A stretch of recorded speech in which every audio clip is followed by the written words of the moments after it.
Alrighty guys, welcome back to the channel. Today I'll be breaking down UFC Fight Night, Frankie Edgar versus Pedro Munhoz. I'm making my verdict predictions. For those of you that don't know, Verdict is an app that lets you kind of wager XP on what you think outcomes of fights will be, and then you can kind of follow people, see how they're scoring fights, see how they're predicting fights, and go along and see how people are scoring as the fight night plays out. Been a couple of weeks off again, kind of like a FIFO right now, 1 week on, 1 week off. I've been pretty busy though. Still managed to watch most of the fights on the weekend. Pretty stoked for Stipe. DC is a champion, but Stipe looked really good. And then sad for Sean. Cheeto is super game though. I'll be interested to see who he gets slated next, and interesting to see what the injury news comes out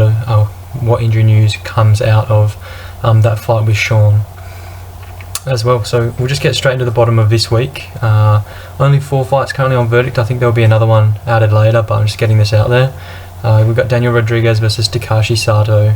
Daniel Rodriguez 3.33 times and Sato 1.43 times. Bit of a discrepancy there between the Verdict odds and the betting odds, as Daniel Rodriguez is actually the favourite at the bookmakers, $1.54, and Sato $2.43.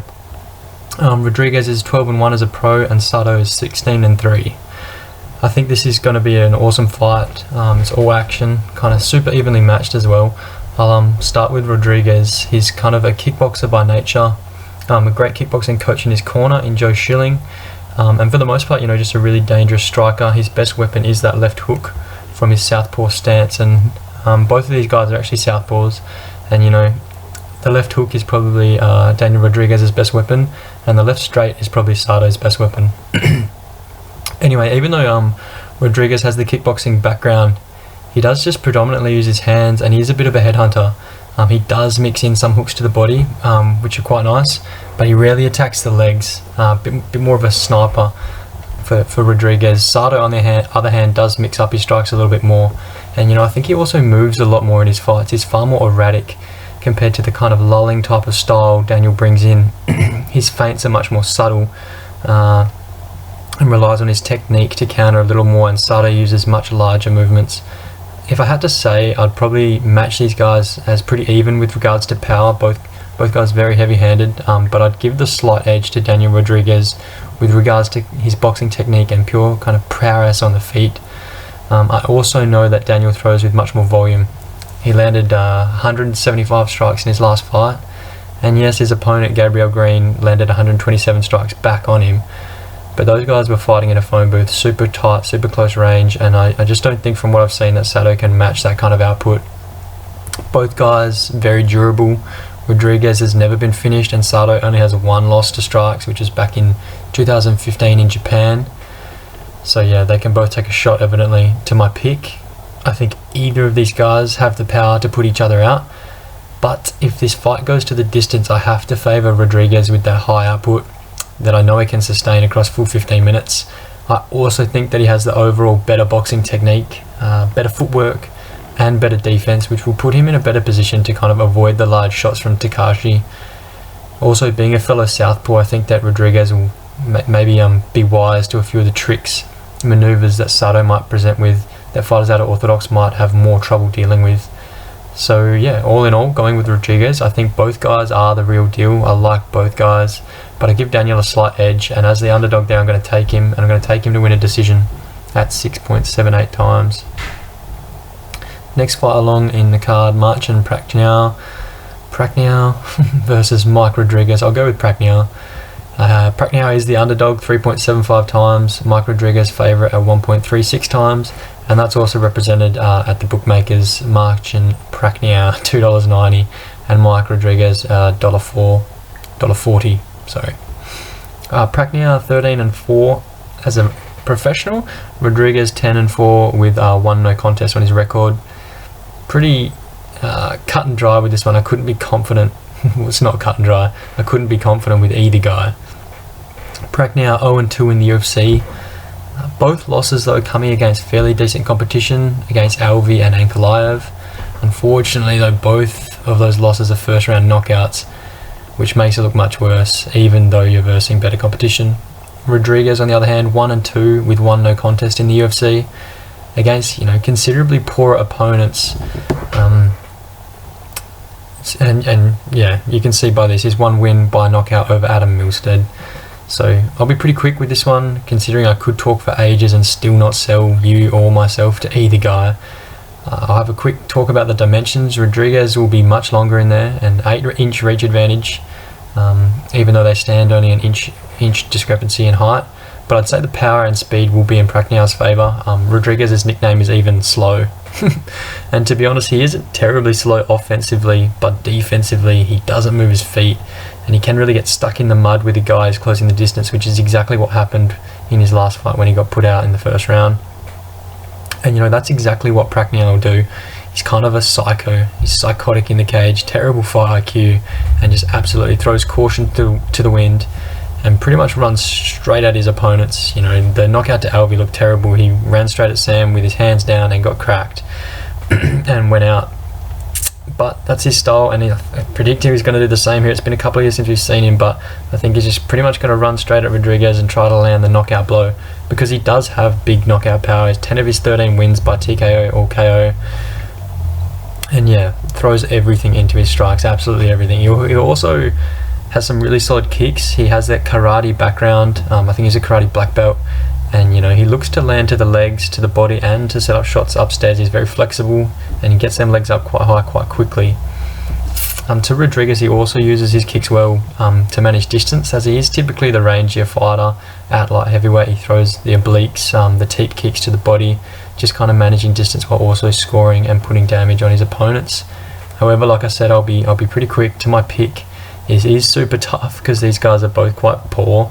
I have no idea really how it's going to play out, but I'm going to play the underdog in Prachnow, the all-action wild man. Rodriguez's last fight that he lost to Jung, it worried me. I know Prachnow is going to come forwards relentlessly until he gets the finish or gets finished, and you know, he could find that big blow that Jung did. Ankalaev and Alvey being such good counter punches were bad matchups for Prachnow, whereas I think Rodriguez is far less adept at kind of reading the blitz and timing strikes off of his opponents, prefers to set the pace, and I think that's going to work into Marchin's favour a little bit with him trying to close distance quickly and land a big shot. So I'm going to play Prachnow by a knockout, and I'm going to play it in the first round. His crazy come forward kind of style won't last long, and if he can't land that shot on Rodriguez in the first frame, then I'd expect Mike to kind of set the pace from there on out and either rally for a late knockout himself or kind of just overrun a decision. So that's the way I see that playing out, even though I think it's hard to predict. To the co-main, currently the co-main at the moment, such a shame. It was meant to be Uriah Hall versus Yoel Romero, which would have been an absolute belter, but we get this instead. OSP 1.4 times. Minifield coming back at 3.48 times. Kind of similar. They're a pick 'em at the bookmakers. OSP is $2, the slight underdog, and Alonzo Minifield's $1.80. To their records as a pro, OSP is 24-14. Minifield much less experienced at 9-1. I have been super high on Minifield over the last few years, but his last performance just kind of showed how naive I was being, not really reading into his resume too much. You know, 9 wins, 9 first round knockouts, and you just saw in his last fight he hadn't experienced enough time in the cage as a pro to deal with adversity or show any resilience that's kind of required at this level in the UFC when you're versing guys that are going to take you to deeper waters and test your fighting ability. I still do really like Alonzo. I think he's talented. He's an absolute powerhouse with crazy athleticism. But you know, he is a little bit one-dimensional, and we're entering this new era of fighter where you do really need to have skills in all the kind of aspects of MMA to compete against your opponents at the top of each division. Because, you know, all in all, Alonzo probably has about 3 minutes of solid output, and he does use kicks early, but as we saw in his last fight, he really stopped going to them as soon as he got tired, and he ends up just being a one-shot power puncher, failing to throw strikes in combos, and his heavy hands ending up being quite slow and quite avoidable for the most part. Trying to talk him up a little bit though, as poor as his conditioning looked, Devin Clark did make him work in that last fight the whole time in a super heavy grappling orientated match. and he did hold up defensively that way. He defended 9 out of the 10 takedowns, but in doing so he was completely gassed and his own offense completely nullified. Yeah. Of course, Alonso's going to go back to the drawing board after that loss and try and make some changes following that fight, but it was only a couple of months ago, and the main problem was his conditioning, so I don't know how much of a difference he's going to have been able to make over this last couple of months. So yeah, that's kind of my wrap on Alonso. To OSP, another guy with seriously questionable conditioning, but he has fought the who's who of 205, losing to most of them, but taking some decent scalps of his own in Shogun, Corey Anderson. And you know, Alonso isn't in that realm yet, isn't at that tier of fighter, at that tier of this light heavyweight division yet at all. So there's a definite experience and competition advantage for OSP, and we've also seen OSP battle through adversity in the cage, you know, get hurt, get dropped, rally back and take wins, which is something, you know, we definitely can't say for Minifield. OSP in terms of dimension is going to be the longer guy in there, but I don't expect that will matter too much because, you know, Minifield uses his athleticism to blitz forward, close distance, and OSP doesn't manage distance too well anyway, so I don't expect that to play much of a factor. In terms of durability, OSP is really durable. Only 2 TKO losses out of everybody that he's fought, you know, including big Ben Rothwell at heavyweight last time out. He took some big shots, and he takes shots better earlier in the fight, as you could probably say for most fighters, and that is when Alonso will be most dangerous. I'd probably put a little less faith in OSP's chin as the fight wanes, but as we saw, Minifield's striking does drop off. He becomes much less versatile and much slower, much less powerful as the fight goes on, which will play into OSP's chin holding on as we move later into this fight.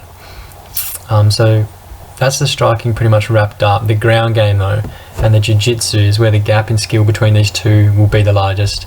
OSP is super crafty on the deck, 8 career wins via submission through multiple different methods, and it would seem that his advantage here is going to be a much larger gap than what Alonso's advantage on the feet would be, even if he has an advantage on the feet. So for mine, it's just whether I think OSP can get it to the ground, because Alonso's takedown defense did hold up very well in that Devin Clark fight, even when he was gassed. So yeah, I've talked about lots of different things, come at it from a lot of different angles, but I'm going to take OSP. I do think that Minifield will test his chin at some point with a blitz closing the distance, but like I said, OSP relatively durable, can take a shot, and I think he'll be able to survive that even if he does get dropped. I think the first round is going to be very dicey for both guys.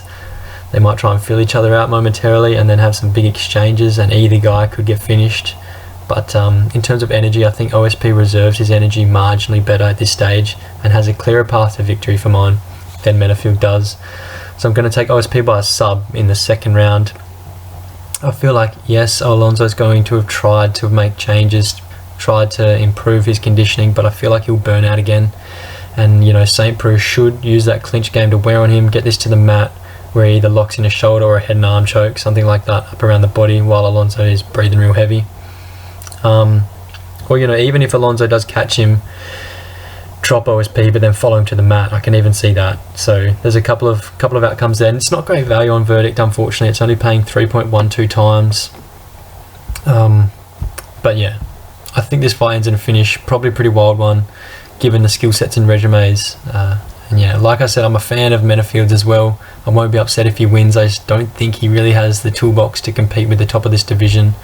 And for him to lose his last fight against Devin Clark and then get pushed further into the division against a guy like OSP who's been there, done that, I think, you know, even though that might have been a few years ago, I think that rise in competition off of a loss isn't a good thing for him. I think it's a bit too much too soon. And yeah, OSP.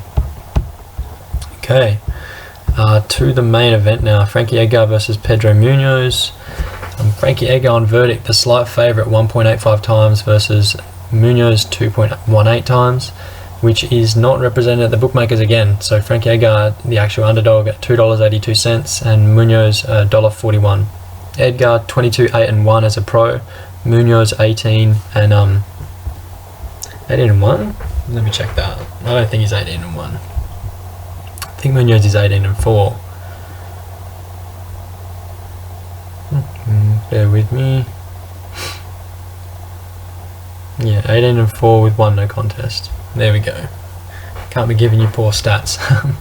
Okay, straight into it though. I'm pretty confident that Frankie Edgar has the skills, has the tools to win this fight. Both guys kind of veterans of the game at this stage. However, Edgar's been at the top for longer, and he's definitely versed better competition and beaten better competition. In terms of his style, he's probably best described as a wrestler, busy enough on the feet offensively, but then really defensively sound. Likes to stay on the outside. He's got 68% striking defense, which is actually super high.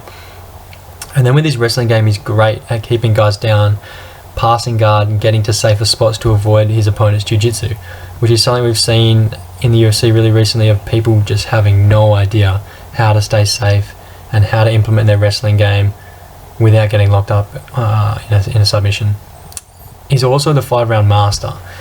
He's fought the 25 minutes 9 times and been slated to fight the 5-rounders countless more. And we know he can keep up a solid pace for the whole time. In his last fight, Max outworked him. So 2 fights ago, Max outworked him for sure. But Max is an absolute volume freak, and Edgar still managed to land 100 odd strikes of his own in that one. So, you know, Frankie's a very, very busy guy. My biggest worry for this fight is the weight. It's a massive X factor. It's his first time at 135. You know, after previously fighting at 155, being the champion there. So it's really unknown. Like, how will he look? Will his tank be there? Will his chin hold up? Because Pedro Munhoz has hands, and that will be the biggest danger for Edgar, in my opinion, and in many others, in many other people's opinions. He's kind of getting cracked by Edgar, getting caught in the pocket. I don't necessarily think that Munhoz has the footwork or the forward pressure to kind of trap Edgar against the cage and throw bombs. But if Pedro does lure him to the middle, stand toe-to-toe with him at any point, it spells massive danger, because that is just not Frankie's game at all, and it's Pedro's game, as best as I can describe it. Kind of a brawler who has wrestling ability, good wrestling ability, who really sits down on his strikes, and it's kind of the opposite to Frankie's, who, you know, his style is very movement orientated on the feet, and more of a volume guy for sure. But of those 2 styles on the feet, I have to back one. I'm backing Frankie.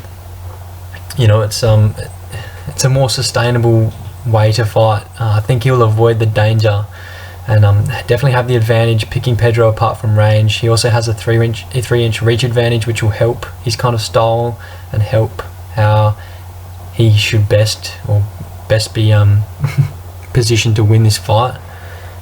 So yeah, that's how I predict this playing out on the feet. Frankie having a bit of an edge. But you also got to consider the ground game when you're talking to these 2 guys, 2 very evenly matched wrestlers. I'd say Frankie better offense and Pedro better defense. But then if you're talking jiu-jitsu, Munhoz is far more dangerous. So how do I wrap all that up? As I mentioned earlier, kind of Frankie typically so good with his technique offensively that he usually does pass to safer positions and gets work off, and I think that's going to play a massive role, because Frankie doesn't have any fear of going to the ground with jiu-jitsu guys. He took Charles Oliveira down twice, and it's because of that fact, the fact that he backs his positioning, backs his technique to stay safe from these guys. And I don't think he'll think twice about shooting on Munhoz. Plus the fact that it's such an integral part of his game, he naturally relies on his wrestling, 2.34 takedowns per 15 minutes. You know, I've heard people in other breakdowns saying that Frankie Edgar shouldn't wrestle, or he won't wrestle due to the danger of Munhoz's jiu-jitsu and Munhoz's guillotine, but I just don't think that's the case. I think that's Frankie's best way to mix it up, to, you know, dance around the outside, picking away from a distance, and then shooting in for takedowns and using his wrestling. So to my pick, I'm going to take Edgar, and I'm going to take him by decision. Like I've been saying, I think he matches up really well with Pedro, has the skills required to utilize his ground game, avoid the jiu-jitsu, and then the striking ability and prowess to avoid the big shot. Don't play the game of Munhoz like Garbrandt did and get caught standing toe-to-toe throwing bombs, because it's not gonna work out for you.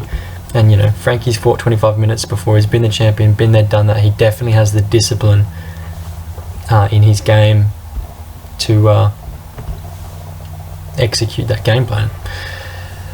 Alright, so to recap kind of this card from my predictions point of view, I've got Daniel Rodriguez by decision, Prachnio by first round knockout, OSP by second round sub, and then Edgar by decision. we know that Verdict will add another fight to this main card shortly, and I'll make my selections then on that, so all the more reason to follow me on Verdict to kind of catch my selection on that fight and where I find the XP. At this stage I think it might be Maria Agapova versus Shayna Dobson, and regardless then, if that's the case, there's no need for me to break down that fight. Agapova will win that all day. Yes, she's versing an actual flyweight this time instead of the elevated strawweight in Hannah Cyphers, but Dobson is 3-4, being fed to the wolves with this one, and I completely expect a dominant performance and likely first round finish for Agapova, the young 23-year-old. And yeah, that's represented the bookmakers too. I think she's $1.08, so the biggest favourite of the card by a mile. To the betting side of things from this card and kind of my selections, start with the multi per half Annum. Kind of switched that across last video 2 weeks ago if you didn't catch that. For the most part I'll be bringing down the odds that we're aiming for to about 20 to 1.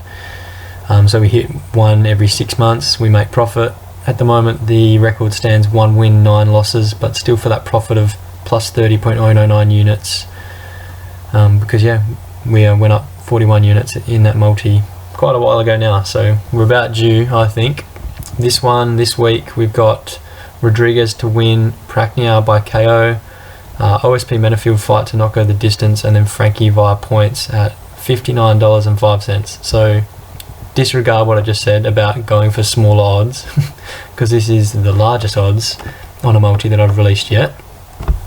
Relatively confident. Sato is probably value betting, but I do like Rodriguez to win in that fight. I think he definitely has the volume advantage in that fight, and I think they're both durable enough that if it goes to decision, that it has a higher chance of going to decision and him getting the edge there. Prachnio by knockout, probably the riskiest leg, but I know he's just going to swing for the fences, and Mike Rodriguez isn't great. He's much less competition than Prachnio's previous 2 UFC opponents, let's put it that way. OSP Minifield, both guys terrible conditioning. If it goes a distance, I'll be super surprised. Devin Clark is a decision guy, a grinding out grappler type style, and that's why him and Minifield went the distance. He never really looked likely for a decision or for a finish on Minifield, sorry. OSP's different. If Minifield doesn't knock him out, OSP will finish him. And then yeah, Frankie by points. Also a bit of a risky leg. Pedro Munhoz obviously has the ability and the skill set to finish Frankie or win a decision, but if it goes to the points, I'm gonna definitely lean Frankie with his kind of more volume orientated style, and I think he's got the toolbox to put a decision up against Pedro, so we'll leave it at that. To the single plays, last event, yeah, we went 0-3 here, so we're now 1 win 4 losses for a return of negative 2.3 units, so I want to turn that around for sure. Like I've kind of gone on about, the first single that I'll be playing here is Prachnio by KO. We're getting $7 on that at a bookmaker, at the best bookmaker price that I can find. Like I said, if he wins, it's likely by KO, so I'll have a play on that. I might also consider playing that at a knockout in the first round, which is currently $15, because like I said, he's going to come forward and probably run at Mike Rodriguez straight from the bell. So yeah, the first round is likely when it happens. Also going to take Frankie Edgar at $3. Currently that's the best price I can find on any bookmaker. I think that's super value. Big X factor first fight at 135, but if it was at 145 I'd definitely be going Frankie, so there you go. And then yeah, they're the 2 that I'm playing. I considered OSP for a sub at $5.50, but I think there's just too many weird outcomes for that fight. Could go any way really. They're pretty much pick 'em at the bookmakers at the moment, so that's the way I'm playing this card from a betting point of view. If you want to catch me on any of the socials or Verdict, kind of I'll put them in the description below. And yeah, follow me on Verdict if you like, at It's Tadpole. You can catch kind of what I'm seeing on whatever fight. If it is Agapova, you kind of already know where I'm sitting, but whatever fight gets added to the main card, you'll see where my head's at. And then yeah, cheers for tuning in. If you stayed this long, appreciate it. Drop a like, subscribe to the channel. I don't know, no promises if I will be back next week. I'm pretty busy at the moment. I'm just trying to pump out these videos when I can, but if I am, I'll talk to you then. Catch up.